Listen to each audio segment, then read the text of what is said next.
دیکھ رہا ہوں کہ اس محفل میں سفید بال کم نظر آ رہے ہیں، کالے بال زیادہ نظر آ رہے ہیں۔ غلط تو نہیں کہا میں؟ اگر شک ہو تو دائیں بائیں دیکھ لو بھائی۔ سفید بال کم ہیں، کالے بال زیادہ ہیں، کیا مطلب اس بات کا؟ مطلب یہ ہے کہ اس محفل میں بزرگ کم ہیں، جوان زیادہ ہیں۔ اب تو میں نے آپ کو جوان کہہ دیا، بول جاؤ۔ کوئی تو ہے جو جوان کہہ رہا ہے۔ جوان زیادہ ہیں۔ ایک صاحب تقریر میں کہہ رہے تھے، بولے ناچنے والی محفل ہوتی تو اس سے زیادہ بھیڑ لگی ہوتی۔ میں چیلنج کرتا ہوں ساری نچنیوں کی محفلوں کو، آؤ بغداد والے کی محفل دیکھو۔ اور تم یہ کہتے ہو نا کہ ناچنے والوں کی محفل میں بھیڑ ہوتی ہے، ذرا بغداد والے کی محفل میں آ کے تو دیکھ، رات گزرنے والی ہے لیکن بھیڑ کم نہیں ہو رہی ہے۔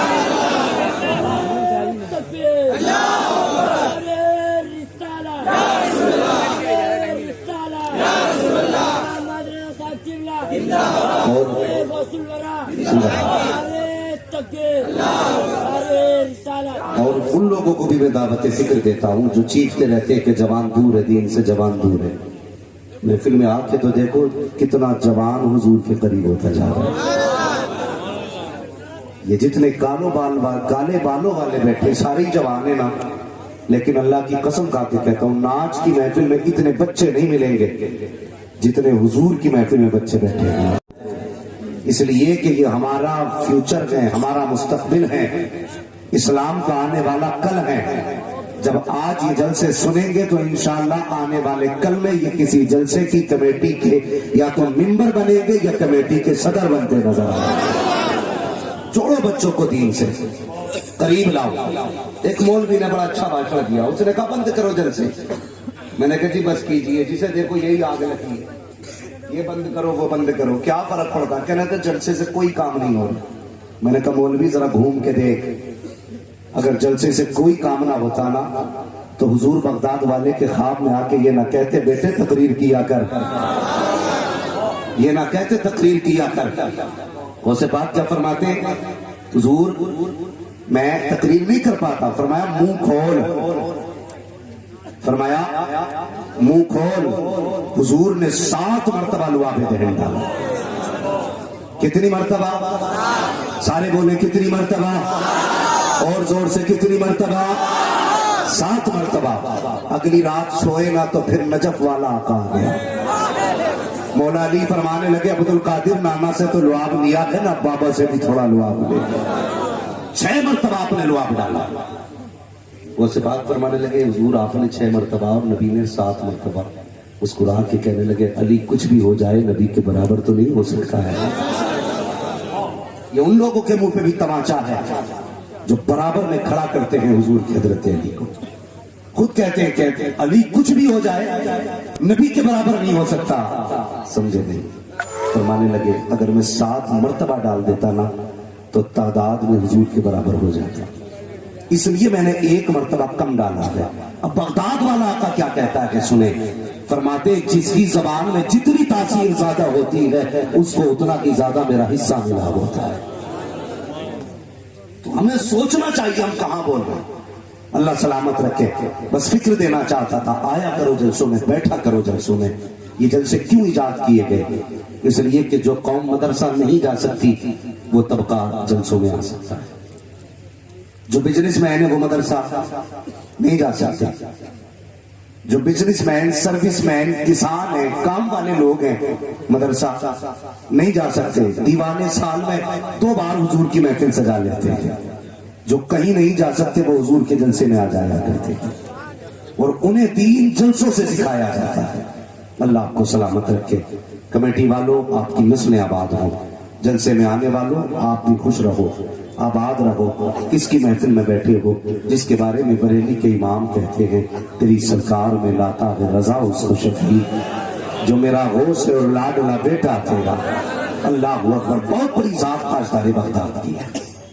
غور کریں، کوئی ولی بنا 40 سال کی عمر میں، کوئی ولی بنا 50 سال کی عمر میں، किसी को विलायत मिली 30 साल की उम्र में। ताजदार बगदाद वो हैं जो आलम अरवाह में भी वली हैं। ये ताजदार बगदाद की शान है। मैं इधर नहीं जाऊंगा झगड़ा क्या चल रहा है, किसकी गर्दन पे पैर है किसकी नहीं, खुद फैसला कीजिए। जब मेरे बगदाद के ताजदार ने यह कह दिया कदमी हाज़िही अला रकबती कुल्ली वली अल्लाह, मेरा ये कदम हर वली की गर्दन पर है, तो जनाब दो बातें रह गई, या तो अपने को वली मान, और वली मानेगा तो फिर कदम भी मानना पड़ेगा, और कदम नहीं मानता तो फिर वली भी मत मान। इसलिए कि जिसकी गर्दन पे उनका कदम नहीं वो वली नहीं है। फैसला आपको करना, गाली बकना मेरा काम नहीं, मैं तो सीधी सच्ची बात समझा के जाता हूँ। बगदाद वाले ने ये कहा जिसकी जो वली है उसकी गर्दन पे मेरा कदम है। अब झगड़ा ना करना, अगर कोई कहे ना मेरे पीर की गर्दन पे नहीं है तो झगड़े की जरूरत नहीं, समझ लेना वो वली नहीं है। समझ गए ना मेरी बात? बड़ी संजीदगी से समझाने की कोशिश करता हूँ। बड़े झगड़े चल रहे हैं, लेकिन याद रखिए हमारे आला हजरत ने जो हमें पढ़ाया है ना वो बड़ा जान फटक के पढ़ाया है। आज के मौलवी जो हमें समझाते हैं ना, किसी को एक फन आता, किसी को दो आता है, लेकिन अकीदा हमारा उसने सवारा है जिसको 150 से ज्यादा फनून आते थे, जिसके पास 150 से ज्यादा फनून थे, उसने हमारा अकीदा सवारा है और इस प्यार से सवारा है। बगदाद वाले से कैसी अकीदत रखनी है, फरमाते हैं तुझसे दर, दर से सग, सच से है मुझको निस्बत, मेरी गर्दन में भी है दूर का डोरा तेरा, मेरी गर्दन में भी है दूर का डोरा तेरा। सारे 11वीं वाले बैठे हैं ना, सारे 11वीं वाले, मगर हाथ सोच समझ के उठाना। मैंने 3 किस्में समझी हैं 11वीं वालों की। एक वो हैं जो 11वीं खाते भी हैं खिलाते भी हैं, समझ गए ना? जो 11वीं समझे तो बोले, जो 11वीं खाते भी हैं और खिलाते भी हैं। एक वो है जो सिर्फ खाते हैं खिलाते।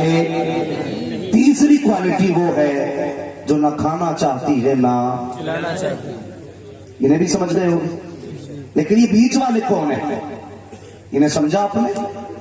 ये वो है जब 11वीं आती है तो नहाते हैं, खुशबू लगाते हैं, टोपी पहनते, वो गांव में निकलते हैं, दुरूद लगवा लो भाई, घर घर फाथा पढ़ते हैं, 11वीं की नियाज देते घूमते, शाम तक रहे, वो अपने घर में नियाज ही नहीं लगी। ये वो हैं जो सिर्फ खाना जानते हैं खिलाना। कुछ ऐसे भी हैं जो खाना भी जानते हैं खिलाना भी जानते हैं, लेकिन तीसरी क्वालिटी बड़ी खराब है। अल्लाह बचाए हमारी कौम को। आज रिश्ते बड़ी डट के चल रहे हैं, जहां पैसे वाला देखा कोई बात नहीं यार, अकीदे के झगड़े तो मौलवियों के हैं ना, कभी ये गलत फैसला न करना। आला हज़रत फरमाते तुझसे और जन्नत से क्या मतलब, वहां भी ढूंढो हम रसूलुल्लाह के जन्नत, जन्नत। लग रहा है जो नहीं बोल रहे दावत उवत में खाते हैं। जब बोलने की बात है, हमारी कौम बड़ी अच्छी है शबीर साहब, जब इनसे कहा जाए ना बोलो तो बोलते ही नहीं, और जब इन्हें छुपाया जाए तो पूरी मीटिंग मस्जिद में करके उठते हैं। तेरी फसल कितनी हुई है, आज उसके धान कटे, उसके गेहूं निकले, ये सारी बातें मस्जिद में कर लेते। भाई जहां बोलना चाहिए वहां बोला करो, जहां ना बोलना चाहिए वहां ये बोलने की जगह है कि चुप रहने की जगह है? तो जब बोलने की जगह तो बोलिए।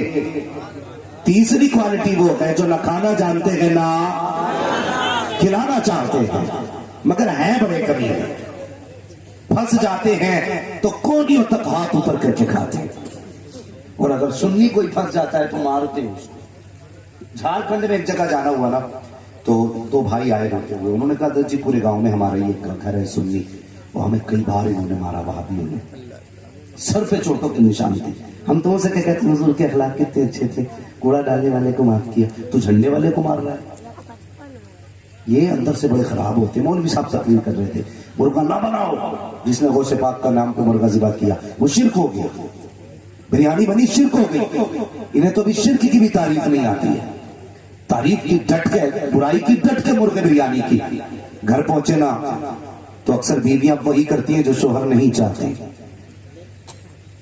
हाँ, मेंबर वाले समझ गए, अक्सर बीवियां वही करती हैं जो शोहर नहीं चाहता, और वो नहीं करती जो शोहर चाहता है। उसने कहा अच्छा इतने चढ़ते हो मुर्गे से, बीवी ने मुर्गा ही बना दिया। تقریر کر کے گھر آئے, کیا بنا گئے؟ بیوی کہنے لگی آج تو میں نے 11ویں کو مرغا بنا دیا. اس سے میں لال ہو گئی, کہا پتا نہیں میں نے کتنی لمبی تقریر کی, 11ویں کا مرغا نہیں بننا ہے. اس نے کہا جی جناب پتا تو ہے, لیکن کیا کرتی میں 11ویں کیا کرتی اس لیے مرغا بنا دیا ہے. کہا میں کیا کھاؤں گا؟ کہا حضور ابھی کچھ اور بنا دیتی ہوں. اس نے کہا بھوک لگی ہے.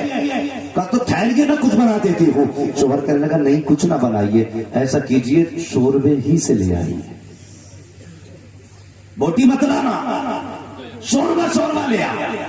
بیوی نے یوں دیکھا, مسکرائی گئی, چمچ ڈالا ہانڈی میں, جب نکالا نا شوربہ تو بوٹی بھی آ گئی. وہ ہٹانے لگی تو شوہر کیا کہتا ہے؟ کہتا کیا کر رہی ہو؟ کہنے لگی یہ ایک بوٹی آ گئی جناب اسے ہٹا دوں. اس نے کہا خبردار, جو خود آتی ہے اسے آنے دیا جائے. ایسی قوم ہے بھائی, جو خود آتی ہے اسے آنے دیا جائے. یہ امروہہ سائڈ میں بڑا کٹر گاؤں ہے, آج بھی مسجد دھلوا لیتے ہیں اور الٹا چلا کے دھلواتے ہیں, پائپ پکڑ پانی ڈالو پیچھے. آج بھی اتنے سخت سننی ہے.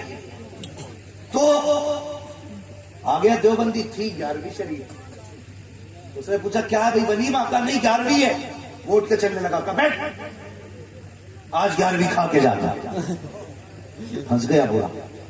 اس نے دائیں بائیں دیکھا, یہ کب ہٹے گا جو روک رہا تھا. وہ ہٹانا اس کے آگے سے ہٹ گیا. اس نے چپکے سے اٹھنا شروع کیا, وہ پیچھے ڈنڈا لے کے کھڑا تھا. اس نے کہا کدھر جا رہا ہے؟ میں نے کہا نا 11ویں کھا کے جائے گا. اس نے کہا نہیں یہ بڑے پیر کی 11ویں ہے نا, تو بنا وضو نہیں کھانی چاہیے, میں وضو کرنے جا رہا تھا. تو یہ وہ ہے جو مجبور ہو کے کھاتے ہیں, سنی وہ ہے جو مسرور ہو کے کھاتے ہیں. آج تکلیف اس بات کی ہے, ہمارے علماء پوچھتے ہیں یار غوث کی یہ فضیلت بیان کر رہے ہو کس کتاب میں ہے؟ میں کہتا ہوں خالی باجت الاسرار پڑھ لینا تو قسم خدا کی کبھی سوال ہی نہیں کرے گا کہ بغداد والے کی شان کیا ہے. کہتے ہیں سمجھ میں ہی نہیں آتی. میں نے کہا وہ کرامت کیا جو سمجھ میں آ جائے؟ جو سمجھ میں نہیں آتا اسے کرامت کہتے ہیں. جو کسی سے نہ ہوتا, جسے عبد القادر کر دیتا ہے, اسی کو غوث اعظم کہتے ہیں. سوچو تو صحیح, سرکار غوث پاک ماں کے شکم میں فرماتے ماں چھینکتی تھی نا, ماں چھینکتی تھی, وہ الحمدللہ کہتی تھی تو کہتے میں پیٹ سے کہتا تھا یرحمک اللہ. یہ شان سرکار غوث پاک کی ہے. آج ہماری قوم چاہتی ہے پھر سے صلاح الدین ایوبی آئے, پھر سے خالد بن ولید آئے, پھر سے محمد بن قاسم آئے. میری قوم کے جوانوں بڑے سادہ لوگ ہو, ہم یہ تو دعا کرتے ہیں یا اللہ خالد بن ولید بھیج دے, یہ بھی کہتے ہیں محمد بن قاسم بھیج دے, لیکن کبھی تم نے غور کیا اس بات پر اگر زمین اچھی ہوتی ہے تو فصلیں اچھی ہوتی ہیں, گود اچھی ہوتی ہے تو نسلیں اچھی ہوتی ہیں. بتاؤ تو صحیح, صلاح الدین تم نے مانگا ہے لیکن ان کی ماں جیسی ماں تو لا کے دکھاؤ. محمد بن قاسم کی تم نے دعائیں کی ہے, محمد بن قاسم جیسی ماں تو لا کے دکھاؤ. رات دن دعائیں کرتے ہو خدا میں غوث بھیج دے, عبد القادر جیلانی کی ماں جیسی ماں ہو تو لا کے دکھاؤ. ہم نے دعائیں تو کی ہے یا اللہ خالد بن ولید بھیج دے. قوم کو ضرورت ہے لیکن یہ تو بتایا جائے ہم نے سب کچھ مانگا ہے کہ ہم نے گھروں کے حالات اچھے کیے. ہاں جوان, جب تمہیں نکاح کی تیاری کرنی ہوتی ہے کبھی تو باپ کہتا ہے بیٹے تیرے نکاح کے لیے میں نے لڑکی کا انتخاب کیا ہے. آج کا جوان کہہ دیتا ہے نہیں ابا تم مت دیکھنا, تمہیں کیا پتا بیوی کیسی ہونی چاہیے, تم پرانی ذہنیت کے لوگ ہو, یہ تو ہم جانتے ہیں بیوی کیسی ہونی چاہیے. نادان زبان کو لگام دے اپنی, تجھے کیا پتا بیوی کیسی ہونی چاہیے. کہتا ہاں میں جس سے نکاح کروں گا میں اس کو اچھی طرح جانتا ہوں. تو نے 2 گھنٹے دیوار سے لگ کے بات کی, فیصلہ کر دیا تو نے بیوی کیسی ہونی چاہیے. اور جس باپ نے عورت کے ساتھ 50 سال گزارے ہیں اسے نہیں پتا ہے عورت کیسی ہونی چاہیے. غلط خواب میں ہے تو, غلط خیال میں ہے تو, اپنی مرضی سے فیصلے نہ کر, ورنہ تجھے پتا ہے جیسے دہلی میں 32 ٹکڑے کیے گئے ہیں, جیسے کہ میرٹھ میں 32 ٹکڑے کیے گئے ہیں, ایسے ہی کسی دن ٹکڑے ملیں گے. اگر گھر کی بقا چاہتے ہو تو اپنی مرضی سے نکاح نہ کرنا بلکہ والد سے کہہ دینا اے بابا یہ رشتہ تیرا حق تھا, تیری خوشی تھی, جس میں تو راضی ہے اس میں میں راضی ہوں. مدینے سے آواز آئے گی جس میں تیرا باپ راضی ہے اس میں مصطفیٰ بھی راضی ہے, اس میں خدا بھی راضی ہے. پہلے اپنے گھروں کے حالات بہتر کرو, نکاح میں سوچ سمجھ کے فیصلے کرو. یہ لو میرج کی لعنت ہے جس تمہاری خطاؤں اور تمہاری لفظوں کی سزا اسلام کو بھگتنی پڑ رہی ہے. غلطی ہم نے کی تھی, लोग दाम इस्लाम को दे रहे हैं। अच्छी गोद का इंतखाब करो। सब कहते हैं रिश्ता कराओ बेटे का पढ़ी लिखी लड़की होनी चाहिए। कैसी लड़की हो? MBBS होनी चाहिए, LLB हो। मैं तालीम का मुखालिफ नहीं हूं, मैं चाहता हूं खुदा करे हर घर में एक MBBS बेटी हो, लेकिन शर्त है उसको पढ़ाया भी एहतमाम से करें। ऐसे स्कूल में पढ़ाओ जहां पढ़ने वाली भी बेटी हो, पढ़ाने वाली भी बेटी हो। ट्यूशन के नाम पे जिंदगी को बर्बाद न करो। और सबसे बड़ा नुकसान कौम को जो हुआ है, ये इस चीज से हुआ है जब से ऑनलाइन तालीम शुरू हुई है, इस कौम का तो प्यार ही गलत करके रख दिया। ऑनलाइन के नाम पे तुमने मोबाइल दिए बेटियों को, लैपटॉप दिए और आराम में चादर ओढ़ के सो गए। बेटी तालीम हासिल कर रही है, क्या क्या गुल्ला खिलाई तुम्हारी बेटी ने? कभी तो उसका मोबाइल चेक कर लिया करो। कभी उठा के कहना बेटी मोबाइल का लोक, मोबाइल बता। जब मोबाइल लेते हो तो उसमें लोक लगा है, उससे पूछ बता तो बेटी तेरे मोबाइल में ऐसा क्या है जो तूने लोक लगा के उसको छुपाया है? पासवर्ड डालने की क्या जरूरत पड़ गई? ऐसा कौन सा सीक्रेट था तेरा जो अपने बाप से छुपाया जा रहा है, मां से छुपाया जा रहा है? तुम कहते हो बेटी काबिल बन रही है, वो देखो मेरे हाथ जुड़े हैं। खुदा के वास्ते ऐसी डिग्रियां बेटियों को ना दिलाओ जिसकी वजह से इस्लाम को शर्मिंदा होना पड़े। ऐसी तालीम बेटियों को ना दो जिसकी वजह से कुरान पे लोग उंगलियां उठाए। ऐसी तालीम बेटियों को ना दो जिसकी वजह से बाप समाज में शर्मसार हो जाए। अगर देना ही है तो बेटियों को कनीज़ फातिमा बना दो, तालीम मुस्तफा दे दो। अगर तेरी बेटी का जनाजा उठेगा, दुनिया कहेगी प्रधान की बेटी जा रही है, कोई कहेगी कसाब की बेटी जा रही है, कोई कहेगा जिम्मेदार की बेटी जा रही है, कोई कहेगा ठेकेदार की बेटी जा रही है। फरिश्ते कहेंगे चुप हो जाओ, ये तो तुम जानते हो कि ये जिम्मेदार की बेटी है, लेकिन हमसे सुनो ये कनीज़ फातिमा ज़हरा बन के जा रही है। मुस्तफा की रूहानी बेटी का जनाजा जा रहा है। ऐसी तालीम है बेटियों को दो। हाँ, भले ही हमारी टिकटॉक पे खर्चे कम हो, बच्चियों की तालीम पे खर्चे अलग करो। लोग कहते थे जी पर्दा तो दिल का है, शर्म कर। मेरे हुजूर की बारगाह में हुजूर की ज़ौजा उम्मुल मोमिनीन बैठी है, अंधे सहाबी आए, अंधे बैठी रह गई। हुजूर ने फरमाया तुम क्या कर रही हो? कहा हुजूर ये तो नाबीना है। तो हुजूर फरमाने लगे उनकी तो आंखें नहीं है, तुम्हारी तो आंखें हैं। उम्मुल मोमिनीन जिनसे निकाह तक हराम है और वो जिनका इंतखाब मुस्तफा के बिस्तर के लिए हुआ, कसम से उससे ज्यादा पाक औरत नहीं हो सकती। हाँ, उनसे हुजूर कह रहे थे कि उसकी आंख नहीं तेरी तो आंख है।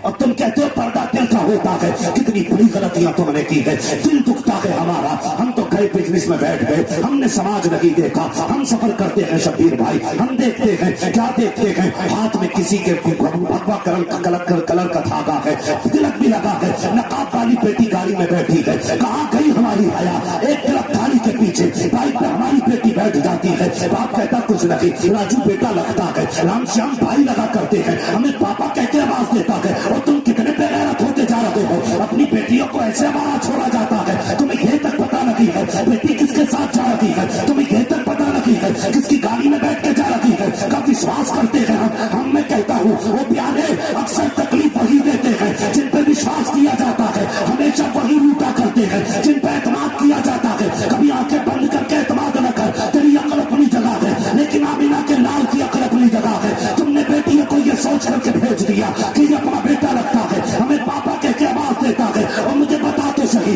तूने गैर की बाइक पे बेटी बैठाई, तेरी हया टूट गई थी। पूछ इस्लाम से बेटी का मकान क्या है? इस्लाम तो ये कहता है अगर सगे भाई बहन जवान हो जाए तो एक बिस्तर पे कांधे से कांधा लगा के नहीं बैठ सकते। और मुझे बता तो सही, अगर सगे भाई बहन एक बिस्तर पर कांधे से कांधा लगा के नहीं बैठ सकते तो गैर मजहब वाला तेरी बेटी को चुपा के लेके जा रहा है, इसको इजाजत किसने दी है? तो वो जन्नत में नहीं जाएगा जो इस्लाम की धज्जियां उड़ाएगा, जन्नत में हो जाएगा जो ये कहेगा तुम्हें जाना तुम्हें मारना, मैं रखा गैर शिकार, दिल लगी हम में दुनिया से मुसलमान